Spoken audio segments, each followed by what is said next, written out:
Hey everyone, I'm going to talk about two things. First of all, a review of the book, So Long and Thanks for All the Fish. And then I'm going to talk about the influence I think Douglas Adams had on Terry Pratchett.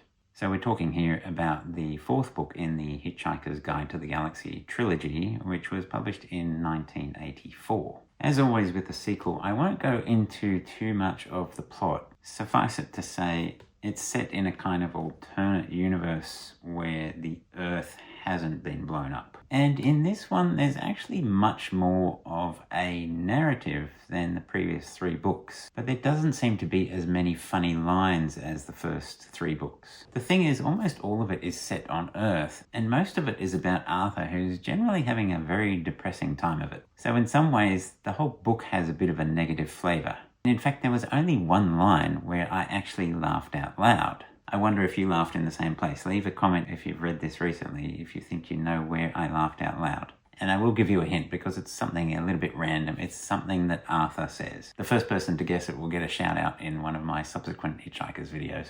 Anyway, the main thing with this book is it does have a definite plot, even more so than book 3. And unfortunately, I think that's what makes it not quite as funny as the previous ones. There's a lot more of just getting through the plot points. I mean, it's mildly amusing, but it just seems to be missing some of that crazy creativity from the first books. The other thing is there are actually quite a few mysteries that are set up during the book, and they don't really get resolved by the end of the book. Now on to the Terry Pratchett comparison, and I actually see a lot of similarities between the two Douglas Adams and Terry Pratchett. I feel like the trajectory of Terry Pratchett's writing kind of closely resembles Douglas Adams' trajectory. The first book of Terry Pratchett was just this kind of weird sci-fi. It was called The Dark Side of the Sun. That was published in 1976. I didn't enjoy it all that much. A lot of it was a bit hard to actually understand. His writing was not that great. And I'm ignoring The Carpet People, which was actually published when he was 17 years old in 1971, and then he rewrote it and re-released it later.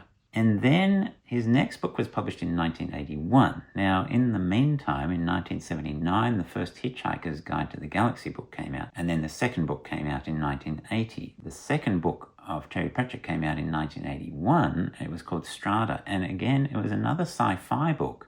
But in this case, it was trying to be humorous. And at times, I actually felt like I was reading some Douglas Adams. It was like he was trying to do his own version of Hitchhikers, another sci-fi humorous novel. And then he went on from that to do the Discworld novels. The first two books of the Discworld are very random. There's not kind of a main plot. I mean, there is a bit, but it's really just a whole bunch of kind of vignettes or just kind of separate stories. It just kind of bumbles along, kind of like Hitchhikers, where Douglas Adams was just making it up as he went along, writing this stuff in order to have it done by the deadline when they needed to record the next episode of the radio play. And then we get to the third book of the Discworld. And in this one, I feel like Terry Pratchett was at last trying to say, okay, I'm going to have a plot in this book. I'm not just going to have a bunch of random incidents. And so he wrote a plot.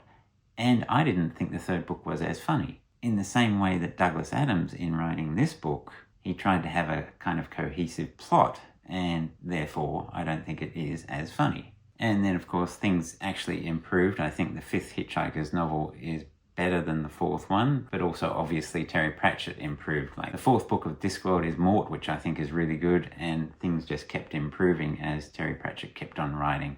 Unfortunately, Douglas Adams passed away, so unfortunately we won't know if he'd ever have gotten better, although he did seem to be on that trajectory.